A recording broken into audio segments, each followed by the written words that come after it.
Let's start from human innovation. Are we really providing my students with exposure to diversity, representation, different iconography, languages, to question whether their own hegemonic view of the world is actually the one? That's, to me, progress. This is Gloneration Podcast, conversations around the new generation of global talents and brands. Ciao, I'm your host, Simona Lodolo. Every 2 weeks, together with an international guest, we'll embark on a journey to explore what it means to be a leader in today's ever-connected and constantly evolving world. My guests, managers, entrepreneurs, and standout figures from around the globe are shaping the future of culture, economics, and society. Their stories, experiences, and visions are here to inspire the next generation, the Gloneration. In today's episode, we will dive into the academic world and the beautiful universe of arts. Joining me today, Giosuè Prezioso, not only a great and inspiring professor of mine, but the Dean of Academic Affairs at the College University of Turin, the youngest dean in Italy. Giosuè, thank you so much for accepting my invitation and welcome to Gloneration Podcast. Ciao, Simona. Thank you so much. Thank you for the invitation. Thank you. So, a few things to introduce you. Before being appointed Dean of the College, you accumulated a long international experience in the arts and the academic world.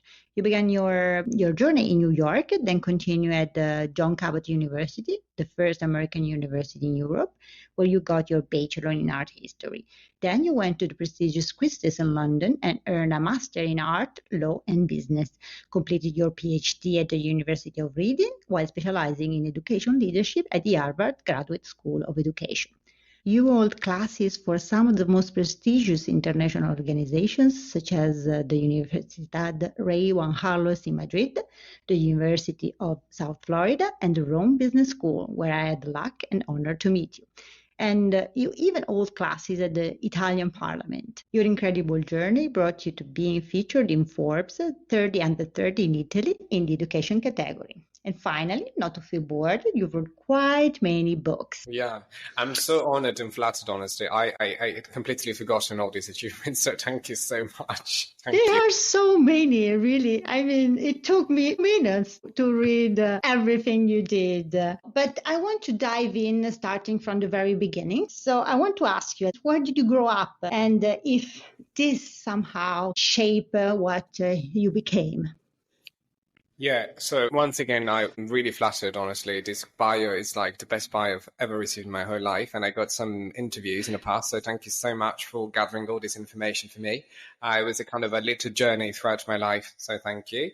I grew up in the south of Italy, which is a place where most people might not know, but it's a kind of a place that is very beautiful to grow up in, but at the same time it's a kind of a challenge because it used to be a very kind of a backward place, but not when backwardness is like synonym with, you know, beauty. Yeah, so I grew up in the south of Italy, but I got really the chance to travel all across. And this, of course, like shaped me because I was a street boy. I was really playing on the streets with other boys and girls.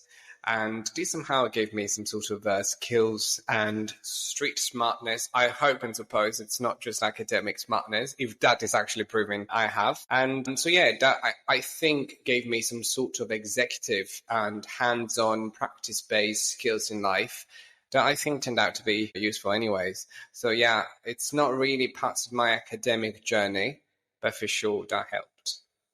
It's the life skills. Yeah.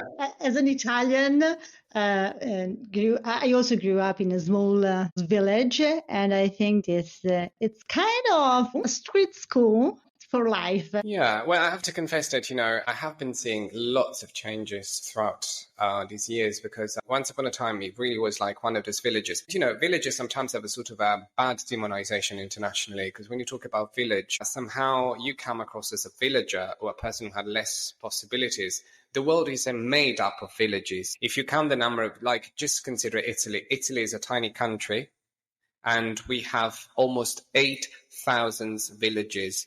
And the number of cities instead is like 5, 6, the major ones. Of course, we are all villagers, proportionally speaking, in the world. So it is like, I think we need to change the narrative, and growing up and being born in a village is the majority, and we have to be proud of, because, you know, we draw from the experience of village and then the city can grow accordingly instead of stagnating, because cities need diversity, representation, modification, and they can only draw from villagers. So we become vehicles between the village and the great city. So we need to be proud of villages, which are the majority. Yeah, you're right. Yeah, you're right. But when and why you decide I want to work in art and then in education, and even more so, you decided to put it in a international and global level? Where I have to confess that things sometimes in life just happen. I don't come from an academic, educational, or art family. It is artistic in its way, but it's not art, as you know.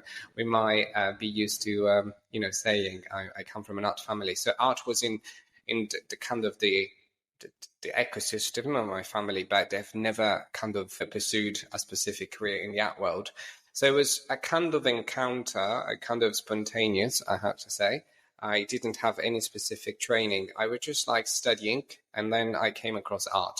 I was pretty good at school, so even though it was kind of difficult, where to go, what to specialize in. So once I finished my high school, I really didn't know where to go, what kind of career to pursue.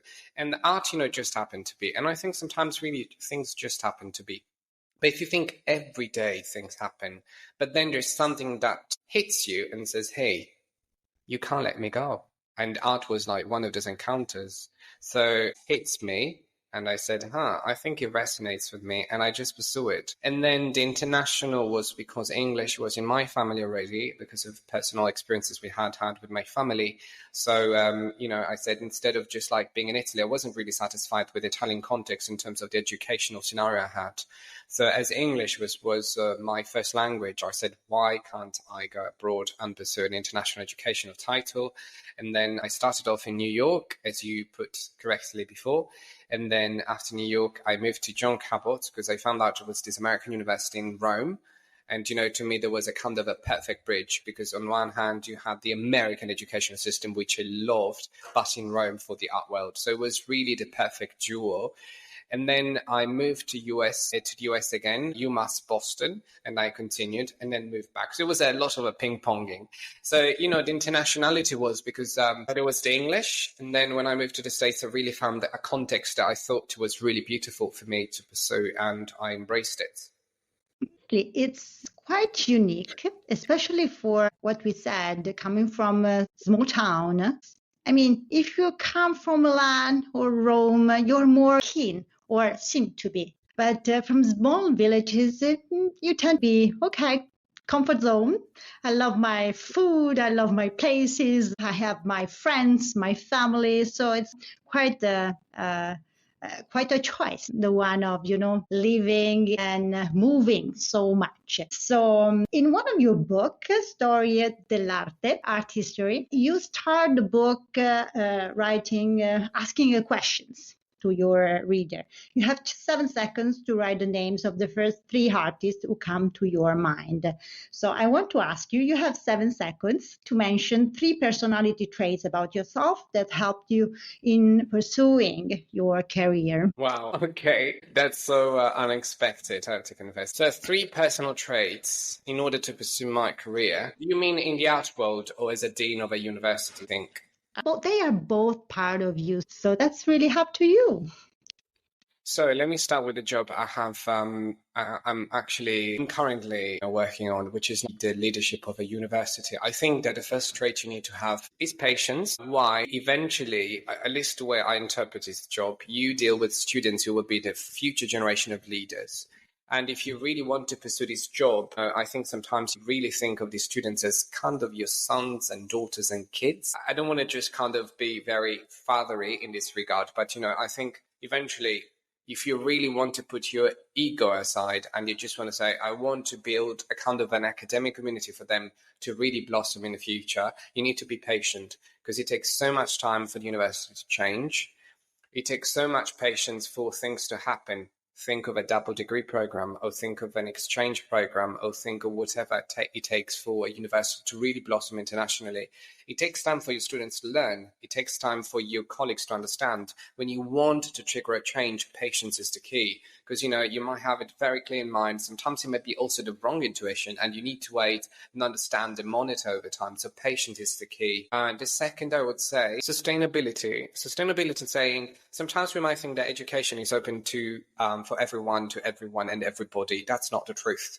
It's really a POV, a point of view that is like very white-centered, Western-centered, and maybe European-centered. Education is just not the cost of tuition that sometimes is waived. It's like the experiences, the rent, the books, having a social life that is very costly. So I think sustainability is another key that you have to keep in mind and make the academic experience for your students sustainable in terms of time, if they want to find a job, in terms of the opportunities. Go abroad for free potentially. One of the things I'm very proud of is that I managed to create programs for US and Canada for free. So we're going to have American students coming to Italy for free and the other way around, which is like one of the very great, unique advantage point of my university. Oh, So it's wow. something I'm very proud of. Yeah. Because, study abroad is very expensive and it's just limited to both European students and American students for those who can afford. But why can't we exchange then? They come, they go, and we keep like the balance, out equal. And we managed to do that, as well as double degree programs with the UK and Spain, Portugal, and so on and so forth, other countries, and that's going to be for free as well. So this to me provides sustainability. Third element, charisma, I think. If you want to be a leader, I think you have to be charismatic. Because sometimes universities have logics that people might not understand at first. So if you're charismatic and you, I think, have a sort of emotional intelligence that comes across to your colleagues, students, they trust you. And the whole know-how boat, think of the metaphor of know-how can really get to the island and say, at first I was actually really convinced, but now I am. So the charisma, you need to be a leader, I think. So these three. Definitely. And in fact, an article from the Harvard Graduate School of Education wrote about you. As a classroom instructor and thoughtful leader, Prezioso is attempting to contribute to changing the model of Italian academia. When I read this, I really felt like, come on, you can make it, because education is a very sensitive area, super important for the future. So that's why I'm also very glad to have you here. But it's also very tough in terms of environment. And as a super young dean, I think you have been very brave, because you could do so many different things with your skills, with your experience. But, you chose a big, big challenge. Is changing the model of Italian academia your biggest challenge? What do you think will be your next challenge?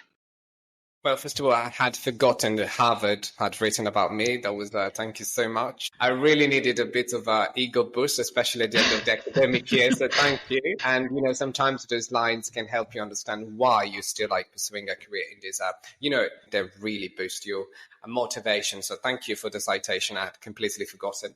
I don't know whether I'm changing the academia in Italy. It's such a big statement that they made. I'm very proud. I'm very honored. I don't know, whether I'm actually qualified to pursue that. Yeah, it is indeed a challenge, but tell me, what job doesn't have? It's a big challenge. I think we don't have hierarchy when you talk about challenges, hierarchically speaking, For sure, shaping the new generations and providing them with a title that might change really their life, being a degree, a master, whatever. It's very important and it can be life-changing. And you see it, on the graduation day when families from all across Europe, they come here and, they cry. And there's always a story behind. It might be financial constraints. It might be many different backgrounds. So in that case, you remember and you do have in your hands the future of people, the investments, the sacrifice that might have made to guarantee students these possibilities.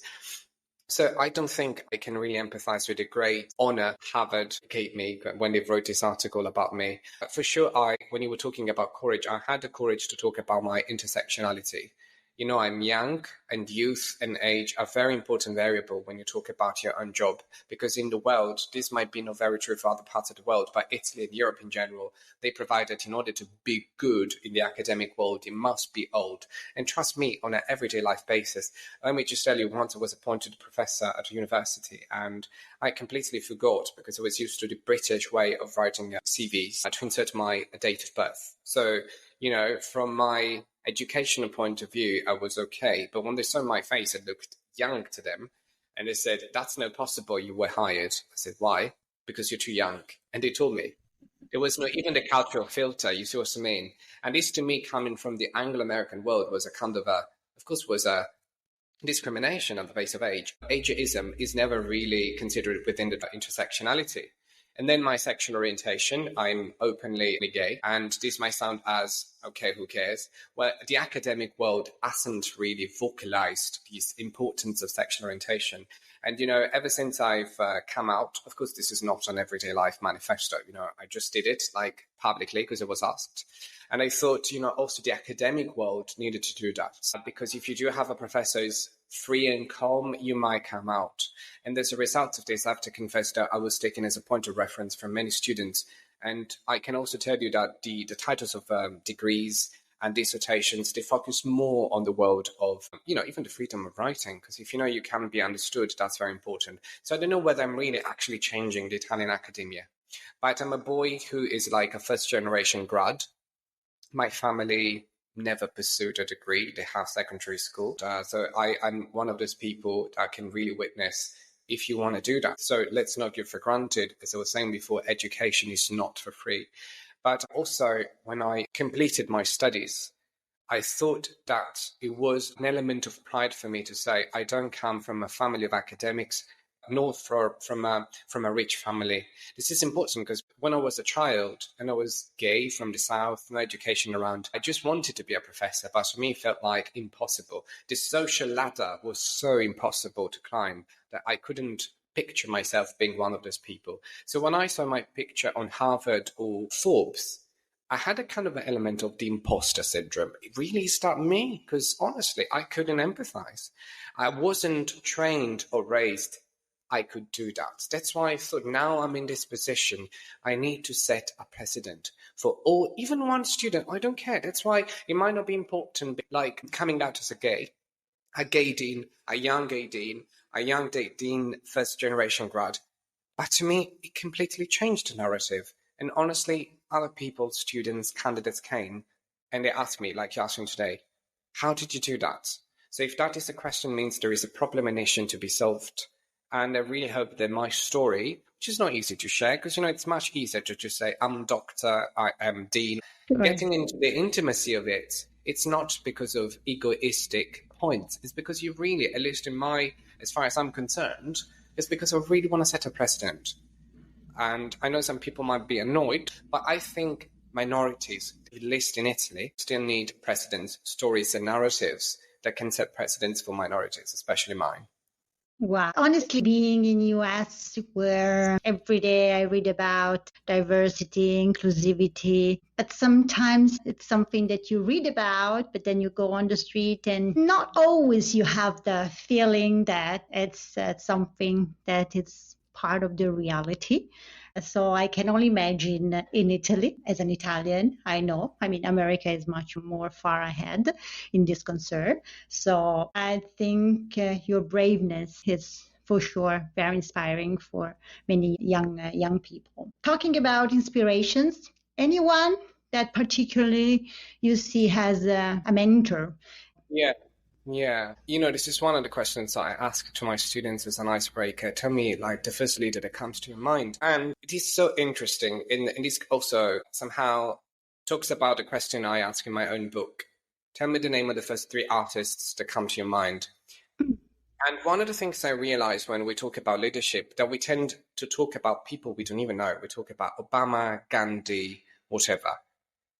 We never talk about people we actually meet on the streets and it might change our lives that we particularly esteem. So the mentors I have is people I can't even mention them because every day I'm inspired by new people. And those are my mentors. I might be completely sad and they might think, why are you being sad? Or I might be completely happy. Okay, manage happiness in a way. They might starve, but they might teach something else. So I don't want to draw from a great system, so I don't have a name. And I'm so happy not to have one because every day I think I can walk on the streets and find new mentors. Really, everybody can teach you if you're open. So I don't have an answer then.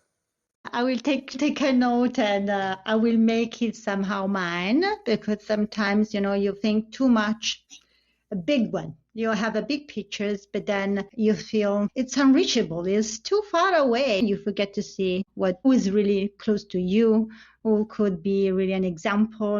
What I loved when I was your student was that you are very open to listen, always available. I was in China, so your lesson for me, they were at 2 a.m. So after a super busy day, I had your lesson, and you really made my day or night every time, because you were like motivating to look forward. What's next step? What you want to do, just try and make it yours. This is very inspiring for me. So I could definitely mention you as one of my real influential person. I want to go into some signature questions that I made for Glow Narration. So, how do you stay adaptable and open-minded when you work or you teach to people from different cultural environments? Because this is very, very complicated. It might sound easy, but it's not. Well, first of all, you never stop being biased. I think we're all biased and we have to acknowledge and be aware of that. Even though I do teach courses on DAI, so diversity, ethics and inclusion. But I think the first statement and, you need to come out. We're all biased. We all criticize, judge. We all discriminate. This is there is a very interesting and very different schools of interpretation of how this comes into being. This is, of course, not the right interview to talk about this. But I think you have to be aware. You have to forgive yourself for perpetuating those schemes, because sometimes you can be the victim, sometimes you can be the hunter, let's put it that way. But if you're aware, I will make an example. When I do grade exams, I used to say, okay, let me have a look. What did Simona do this time? And to me, that was a sort of a passive action with no consequences. But eventually, I tried to be mindful of that very action. And I realized that upon completing the correction, I was kind of customizing the grade. I said, that's not interesting. Then I was doing some research and I found out that even mothers, when they're handling, or fathers, but stereotypically, that's more women, unfortunately. Let's say parents, to be more neutral and be inclusive. They're handing the dishes and the different plates and, the meals to, kids. They make preferences, even in the quantity. It's very passive. So if that can happen in the household, imagine how passively that can happen. There is so many other examples we can make. So the world is engineered to be bias-based. With this being said, I don't think we are still in the position, because the word bias is very recent, internationally speaking. And speaking of dual language nature, in Italian, we don't have a translation for bias. If we say prejudice, it's not really correct, because prejudice is kind of different. Bias has also a different collocation, also from the phenomenological point of view, how we experience that. So the fact that we don't have a translation means it's a very recent invention and discovery, quotation marks. So I think we need to pursue studies, be aware of that, forgive ourselves when we do that, but yet be responsible. We can't just forgive ourselves and say, I'm biased, so that's fine. No, because the beautiful, but yet also dangerous thing about biases and discrimination is that once you are a victim, you suffer.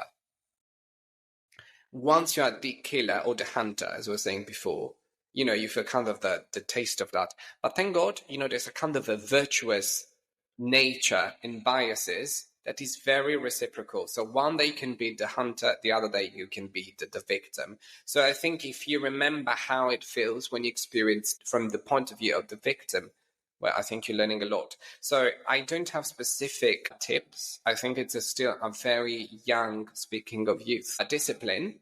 But I think the fact that there is a term, we are studying, we are being aware, and we can be empathetic, that we all are, even from within the community of minorities. Gay people can be, of course, biased. They are biased. I would say it's scientific. Women are biased and they discriminate against women themselves. This might be cliche for most people. Sometimes we just take care of the discrimination coming from the outside. So the inward, from the outside to the inside. but we also discriminate. I do discriminate myself, but sometimes for being too gay, because we internalize also discrimination. So imagine how strong it could be against other people. So it would just be a kind of a utopian world if we thought we don't have discrimination. How can we fight them? Awareness is the key for the time being, I would say. As a teen, you always research for new technologies, new topics. No, you innovate quite a lot, I have to say. But how do you keep up with the global education and the different trends, in your university? How do you bring global trends to your university? I have to confess that sometimes when you look into your classes and you just see white people, you say, am I really doing, it's not just color, but color also is like the most impactful. We animals, eventually, we are very visual, sense-based beings. And the very first thing is, what's the color that is dominant? White. So am I really providing my students with an academic ecosystem that can progress if it's just stagnating with representation in this very first instance? Language is the second. So sometimes we think really far-fetched, artificial intelligence, holograms. As you know, I do teach also NFT, blockchain, and so on and so forth. And now it's so easy. It's like one of those beautiful magical words that you draw from to say, oh, we're doing innovation, we do blockchain. Okay, but let's start from other innovation, human innovation. So are we really providing my students with exposure to diversity, representation, different iconography, and different languages to question whether their own hegemonic view of the world is actually the one? That's, to me, progress, especially when we talk about human progress. Because digital progress, it goes without saying, it's progressing maybe even too fast. It's galloping. And I'm not saying I don't want to pursue that, because I do teach those classes. But now, being on the other side, I'm very well aware of the digital revolution that is taking place. How are we taking care of the human revolution? So if I have to ask you how can we do that? Yeah, we do teach artificial intelligence, we do teach blockchain, we do teach NFT. Bravo. I don't know how much we're taking care of the human factor. So that's, to me, something that we don't have to forget to make a sustainable growth as deans and leaders in general. Do you have many global students, foreign students in your classes? I mean, in your university, of course. Well, I wish I'd like some pieces of information. When I firstly was appointed here, they had 19 partner universities in 9 countries. As of today, after 2 years, we have more than 60 partners in 20 countries worldwide. So we basically tripled the number in just 2 years, and that number has to grow. They didn't have any double degree programs. Now we have almost 5. A doctorate program that we're working on with international partners. And as I said, we're trying also to make education for free in the States. Because in the States, if you want to go for study abroad experience, you need to have like either a scholarship or a huge investment. Now it's for free. So we're not just providing an educational model that is like being diversified only in-house, but also internationally. We want Italy to be an attractive, sustainable study abroad destination, which is not expensive. So students can come here for free, which sounds like really it's happening from the American point of view. Yes, and it's happening, yeah. Honestly, universities here are crazily expensive.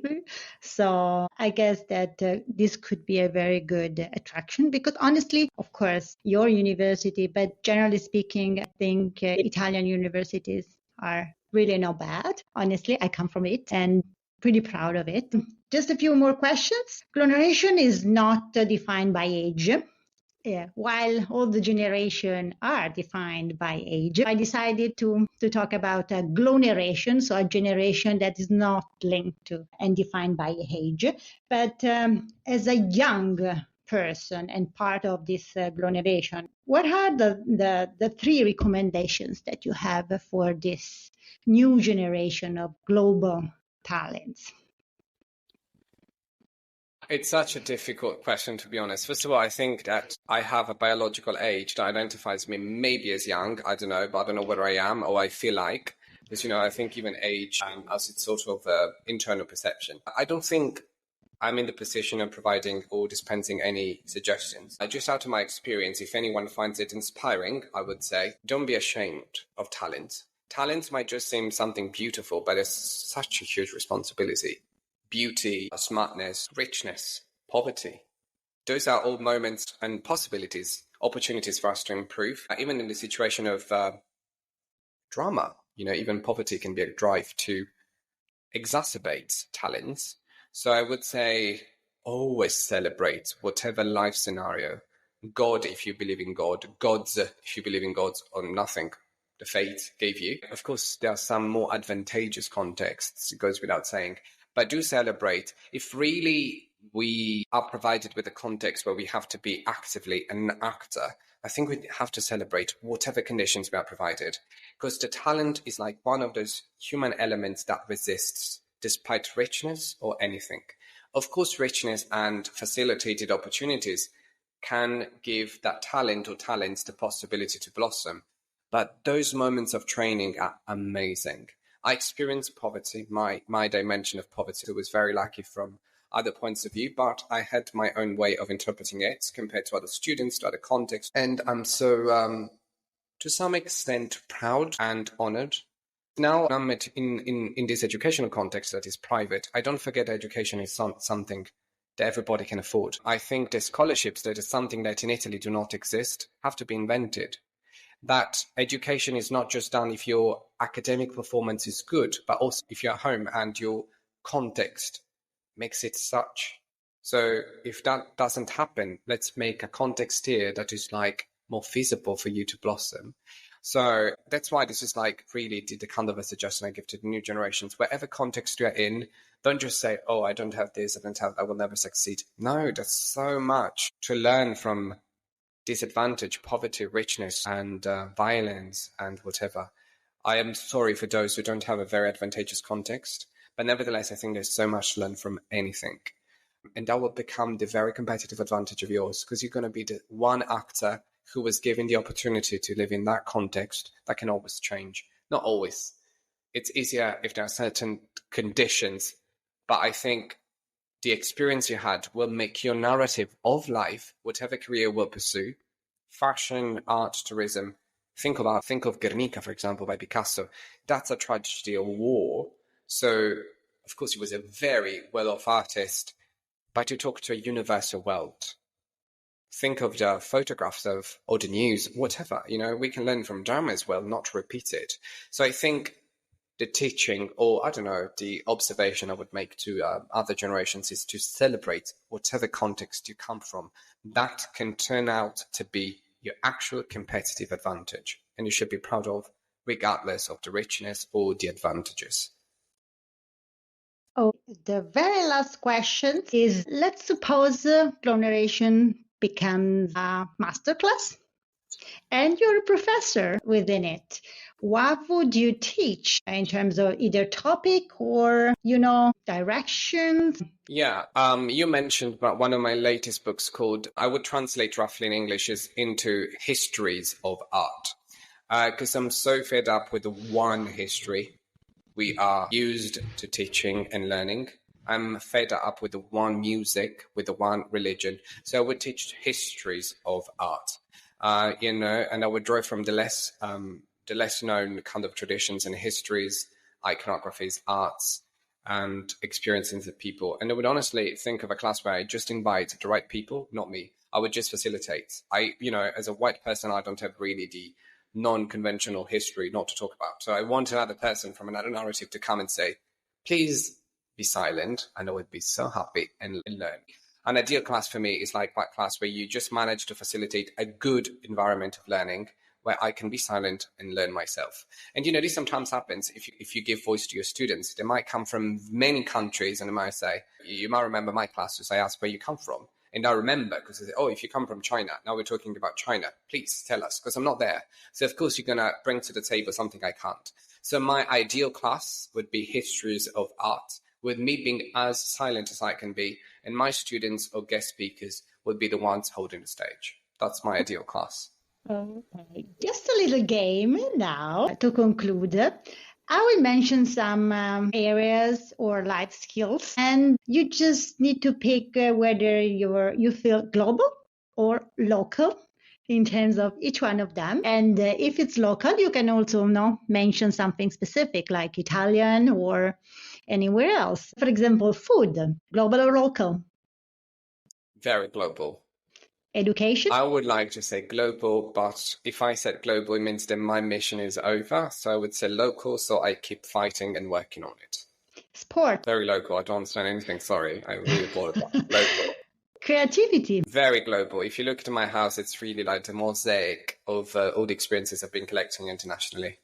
Family? Global. Look, in terms of beauty or appearance? Well, I think I come across it as Spanish, Italian, Mediterranean. I really hope global. Design? Global for sure. Art? Global for sure. Music? Global, very much so. Movies? Global. Holidays? Global or a lot. Time management? British Italian doesn't make it global. Problem solving? Very global. Empathy? Can I say local being mine, myself? Because lots of people are not globally empathetic. So I really hope I'm more empathetic than other people locally are. Emotional intelligence? I would say global because I learned it outside and abroad. Leadership style? Global, but I would say very Anglo-American. Last, strategic thinking? Anglo-American, hence I suppose global. Okay. What is next for you, Giosuè? I don't think life would change much because I'm very grateful for what I have. I love my job and I really hope I will have lots of years ahead and I will still have the responses, positive responses from the people I work for, my students, my books, my community. If I do a good job, I don't want to leave it. So I really hope nothing is going to change much. Just the context, the countries, the people, the diversity will change. But I think I found my place in the world, in education. Lovely. Thank you so much, Giosuè, for your inspiring story, your suggestions, your humbleness that never changed. It's such an incredible time with you. Thank you, Simona. Thank you. Thank you, everybody, for listening. Okay, guys, it's a wrap. Thanks for listening to this episode of Flow Narration. I hope you enjoyed it as much as I did. If so, make sure you follow us. And if you want to recommend it to your friends, please go ahead. For more curiosities and insight about Flow Narration and our guests, check our website, flownaration.com. And with me, I will be waiting for you in a couple of weeks with another great guest and episode. Ciao!